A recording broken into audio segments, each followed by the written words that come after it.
गोदावरीच्या नदीपात्रात वाळू तस्करांनी अक्षरशः हैदोस घातलाय। श्रीरामपूरच्या रामपूर कोकरेमध्ये वाळू तस्करांची महिलांसह गावकऱ्यांवर दगडफेक बघायला मिळाली। अवैध वाळू उपसा आणि रस्ता बनवणाऱ्यांवर रस्ता बनवण्यासाठी विरोध केल्याने दगडफेक झाली आहे। वाळू तस्करांच्या हल्ल्यामध्ये महिला आणि युवक गंभीररित्या जखमी झाले।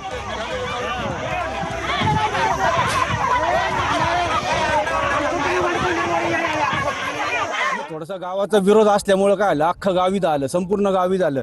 गावातले सगळे तरुण पोरं, महिला मंडळ सगळे लोक इथं आले। तर इथं आल्यानंतर काय झालं, आम्ही त्यांना विचारला गेलो प्रश्न, भाऊ तुम्ही हे थांबवा, रस्ता अनधिकृत रस्ता बनवू नका, आम्हाला वाळू उचलू द्यायची नाहीये। पण त्यांनी काय आपलं ऐकलं नाही आणि त्यांनी आमच्या गावातले जे महिला मंडळ आहे त्याच्यावर त्यांनी थोडीशी दगडफेक केली। त्याच्यामध्ये आमच्या काही महिला गंभीररित्या जखमी झाले, एक आमचे काही तरुण मंडळ जखमी झाले।